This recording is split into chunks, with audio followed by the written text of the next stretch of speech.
Can you see the screen? I hope so. Okay. So again, thank you, Diogo, for the introduction.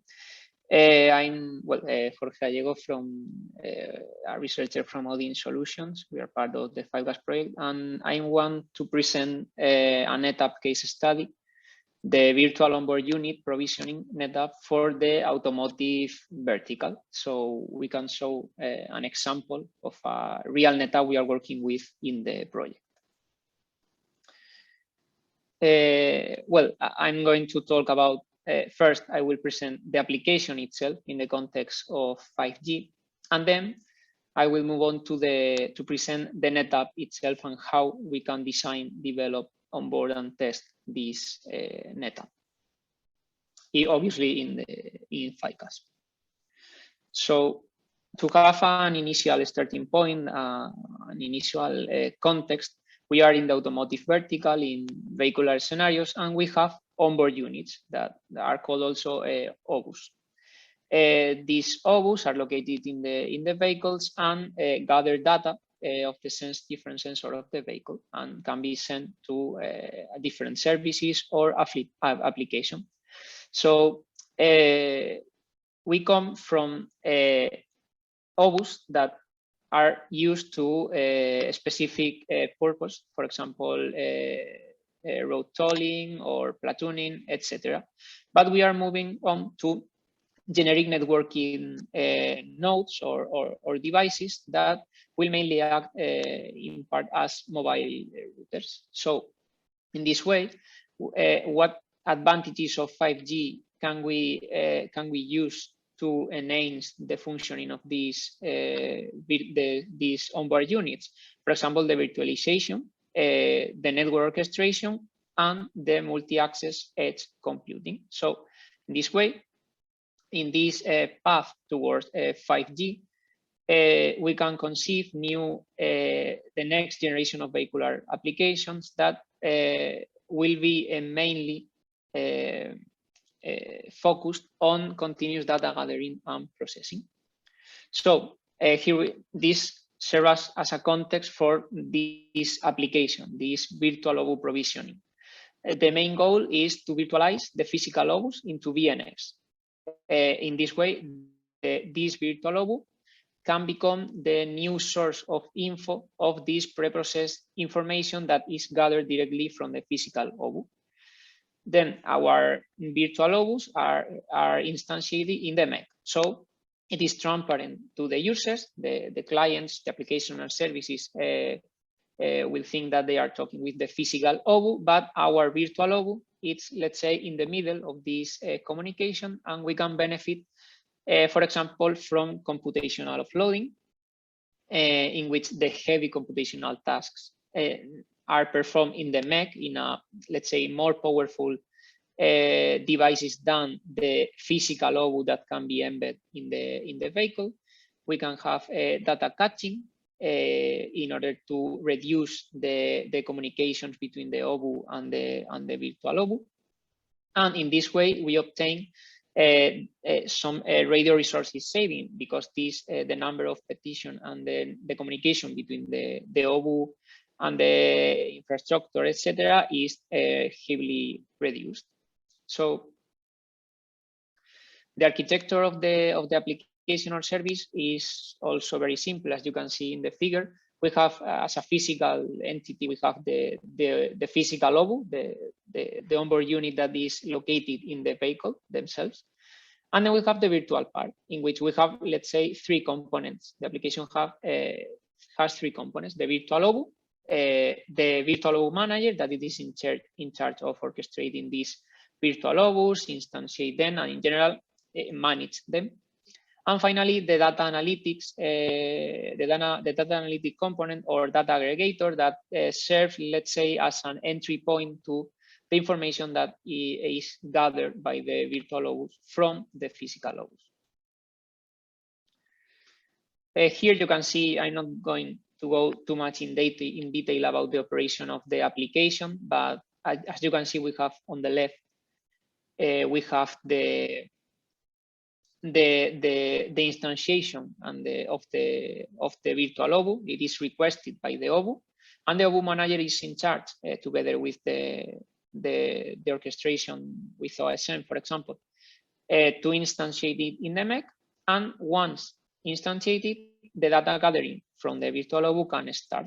So we can move on to the right of the figure, in which in purple we have the normal operation of the service of the application, in which a service, a client, requests some data from the OBU, from the physical OBU, and to the, let's say, the entry point, that in this case is the data analytic tools or data aggregator.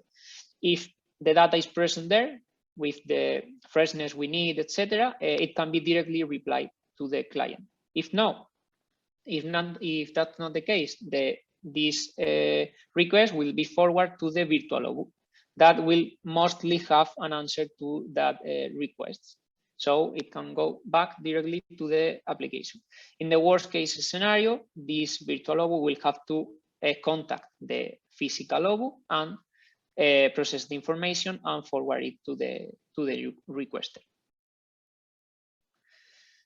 So this is the general, as I have just mentioned, this is the general idea of the application. And now we can see how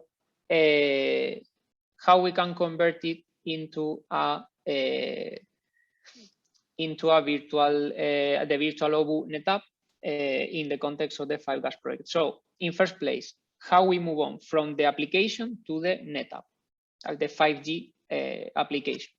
In 5GAS, we have defined a methodology to design, develop, test, and validate these NetApps. It is a simple life cycle, but it is effective to produce high quality NetApps. As Christos have mentioned before, the NetApp is composed by a triplet, in which we have the descriptors of the VNFs, of the components, and the network services that describe how these components interact with each other.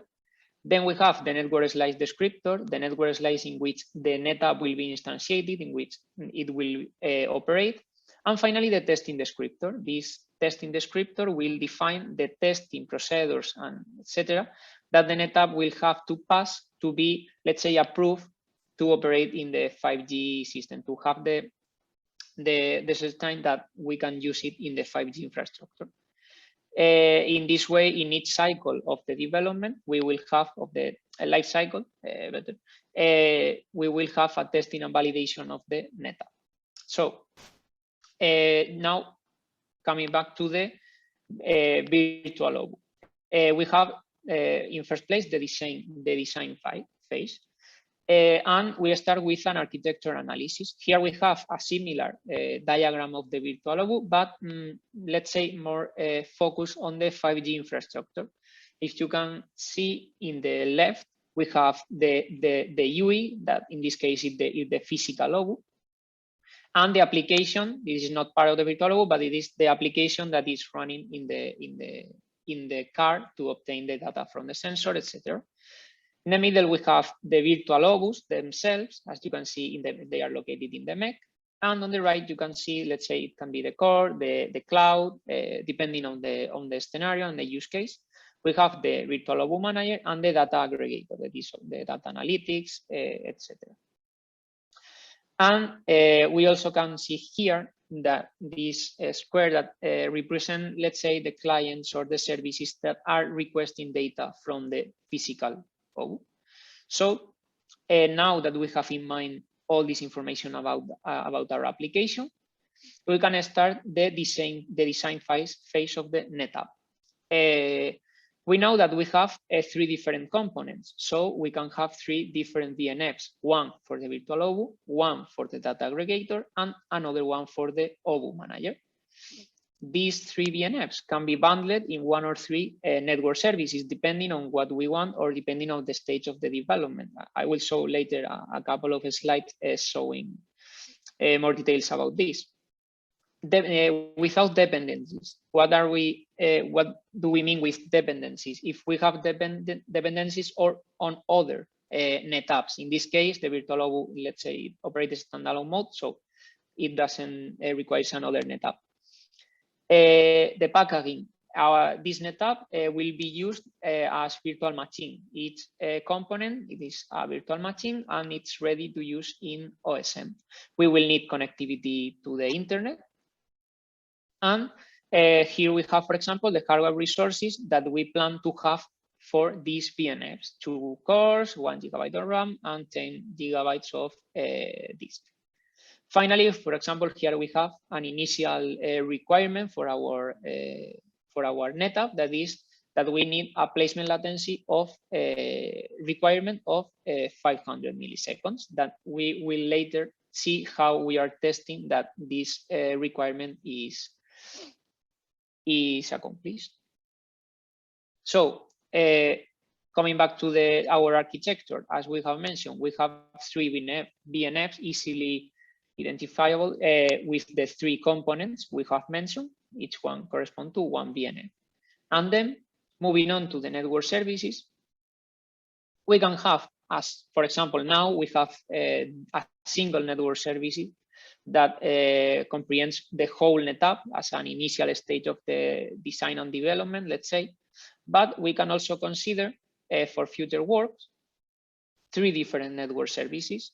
One, for example, in this case, the differentiation is made between the RAM, the MEC, and the core, but we can consider another things, for example, the RAM, the VirtualObus, and another one instead for the core network for the management of the VirtualObus, let's say. So with this, we end the design of the descriptors, let's say the components of the NetApp. Now we can move on to the network slice design that represent the network requirements we will need for the hosting network slice of our NetApp. In this case, for example, we can think about some parameters. For example, the area of service, that is Murcia here in Spain. The isolation level, the virtual resources that we will use for the NetApp need to be isolated. We also need mission critical support. Also, we can consider the slice QoS indicator from the 5GPP standards. And another requirements, for example, a maximum packet loss ratio of 100%.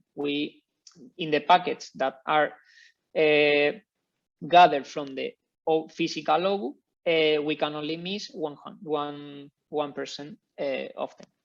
And finally, some requirements we can include here, also a requirement related directly to the vertical we are working with. For example, here we are in the automotive vertical. So we have to support a UE velocity compatible with this vertical. In this case, we need to support the speed, the typical speed of the vehicles. So we have to take it into account, especially for the radio access network that we will use. And finally, in the design stage, we have the testing. In the initial steps of the project, for example, we have considered 3 different types of tests. The initial focus is on infrastructure tests that are based on the KPIs we have for our initial applications. For example, here are some of them for our OBU, for our virtual OBU. The initial time to deploy the entity, the transaction speed, that's what we are talking about before, the latency of the message between the OBU and the virtual OBU, the packet loss ratio, and so on. We can also support developer-defined tests that are easily configurable because they are scripts that the developer can define to test different things of the NetApp. It can be also infrastructure tests, more operational related, etc. And we have also considered custom VNF tests that are VNFs that are embedded with some kind of testing and more related to the specific functionality of the NetApp. I will show later an example we are conceiving in the project also, and a work in progress we have. So with this, we have designed, let's say, our design stage of our NetApp. So once the design is clear, we can start with the development of the NetApp. In this case, we follow the same order. We started with the components, with the VNF and the network services, and here we have a simplified version of the first version of our descriptors of the virtual NetApp. On the left, you can see the network service descriptor. Here we can see I have highlighted some interesting lines of these files. Here we have, for example, the VNFs that compose the network service. As I have mentioned before, for the initial scenario, we have considered only one network service. And finally, for example, at the end of the descriptor, the VNF interconnection, how each one of the components is connected to the other. And on the right, you can see the definition of a VNFT, where we have information about the identifier. We have the image that will be the base of this. We have said virtual machines, the network interfaces it has, and also, for example, the flavor with the hardware requirements we have considered in the design phase.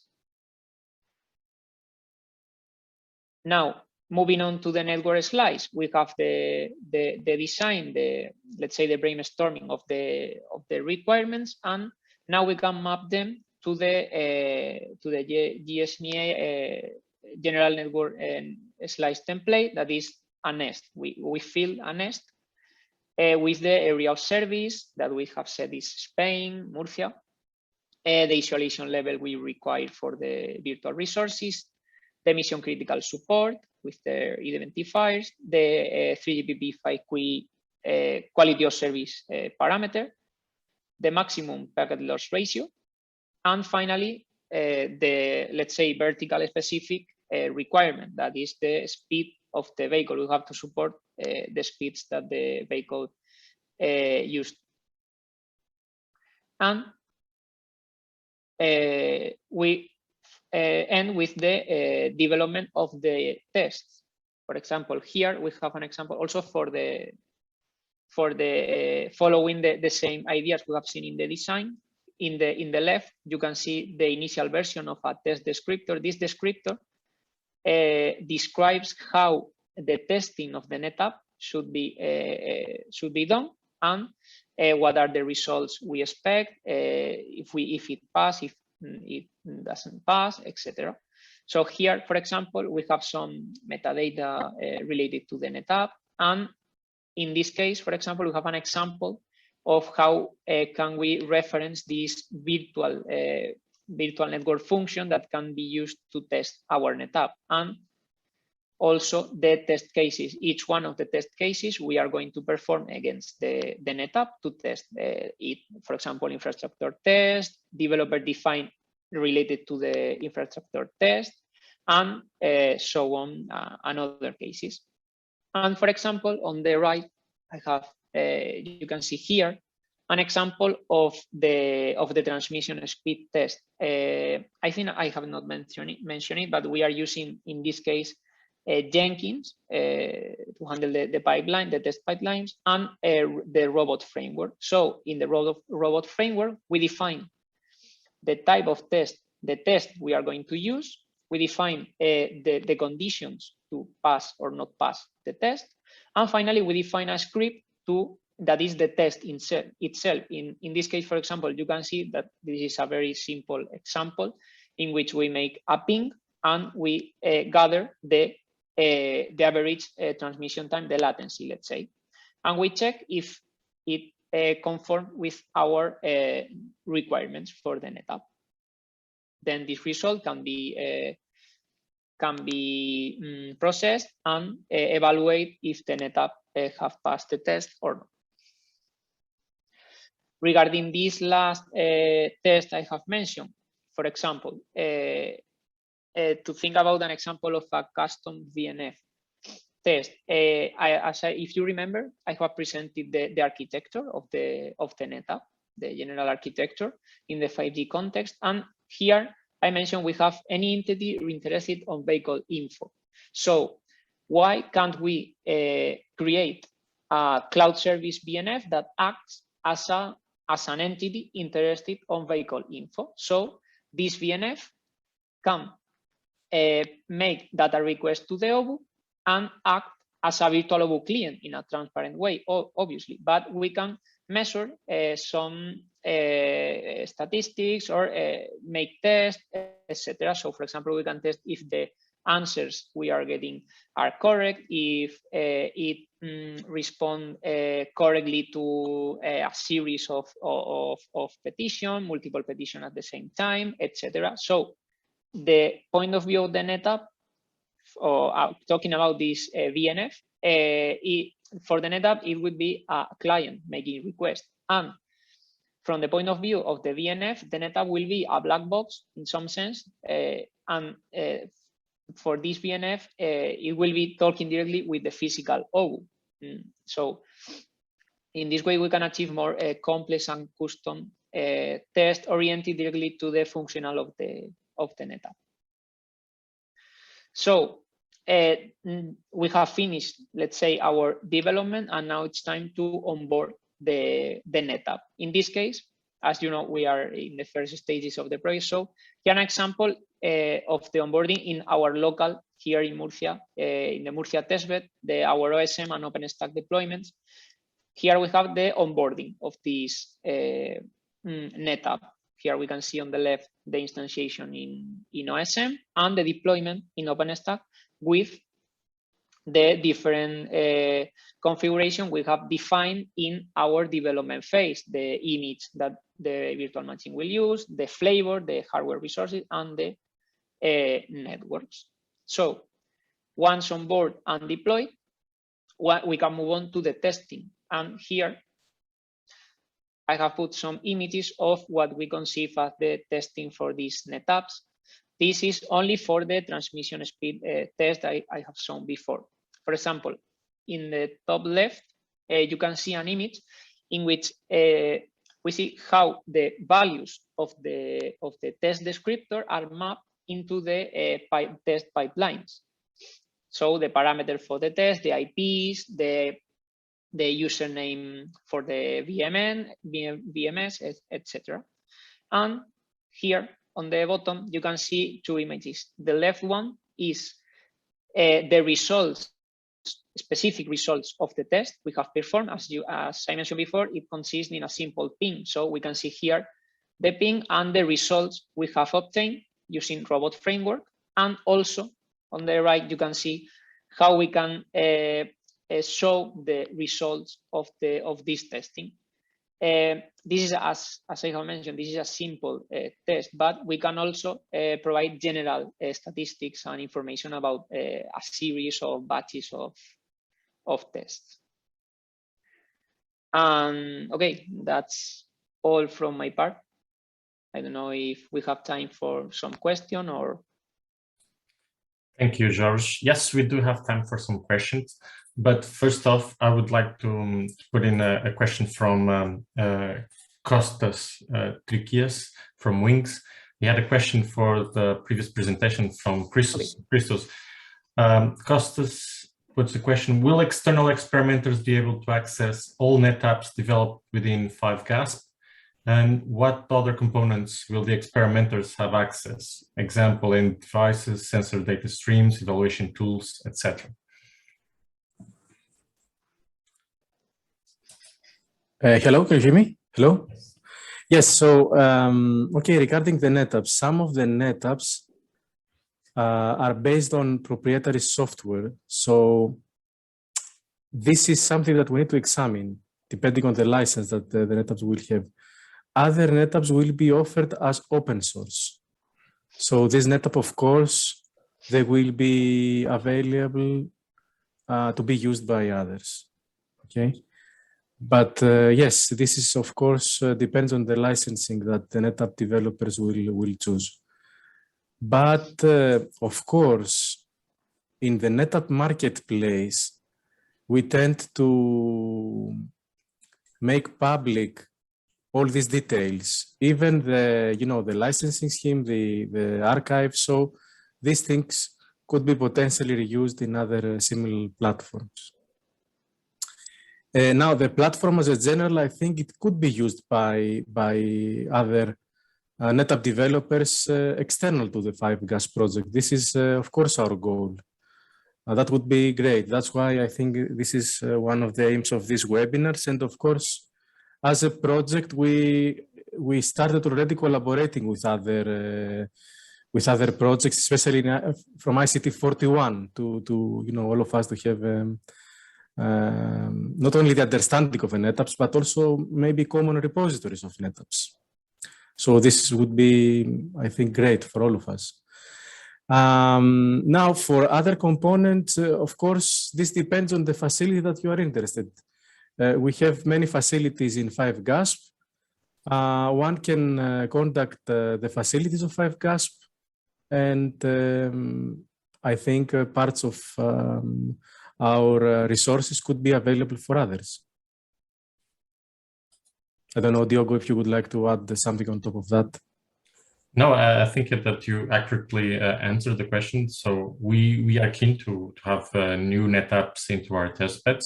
We provide access not only to the cloud infrastructure, but also to the network and to the end device. Most end devices will be laptops that can be orchestrated so that you can actually deploy applications on the laptops through orchestration and as automated as possible. And for very specific equipments, this will need to be handled on a per testbed issue. For instance, we have a testbed in Slovenia by Odin that addresses PPDR, and there are some specificities surrounding that. Also, if you want to have things related to automotive, they have some specificities that you can nonetheless contact the testbed, and we will have all the contacts of the testbeds in order to support experiments in those testbeds that cannot be as autonomous in terms of testing as most of the testbeds we are targeting.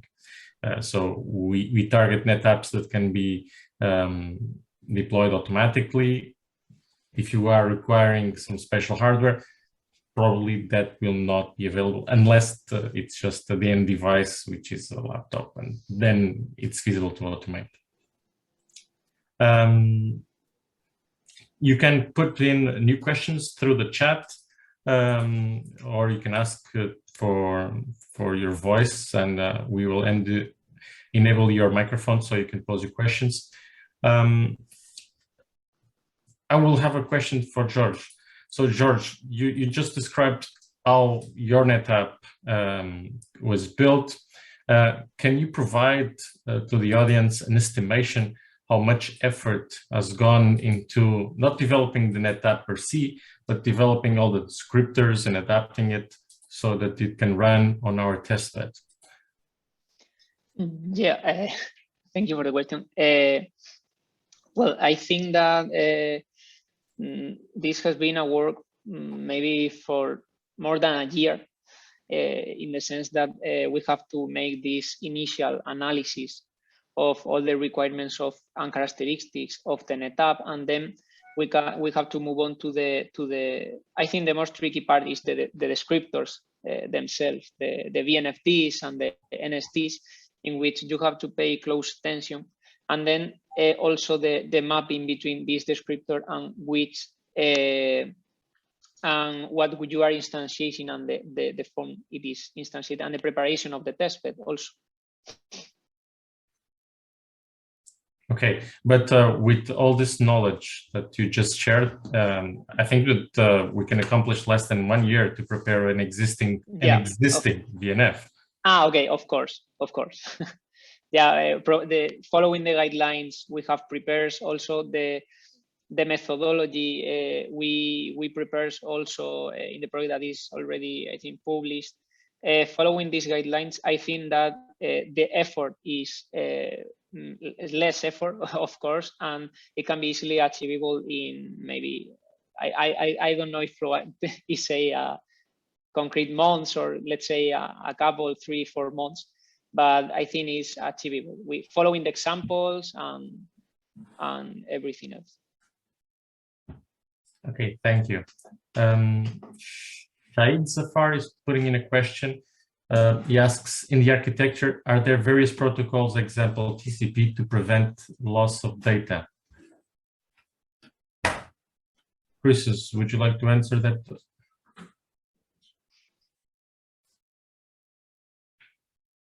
I can give an answer. We use mostly web services. Of course, web services run on top of TCP, and this is the standard for communication nowadays. And loss of data is not really a big concern for us. We're mostly targeting high-level APIs, so not so much concern about data loss. Okay, we will part now for a 5 minutes break. And when we come back, we will have our panel on the status of 5G. So see you in 5 minutes. Thank you.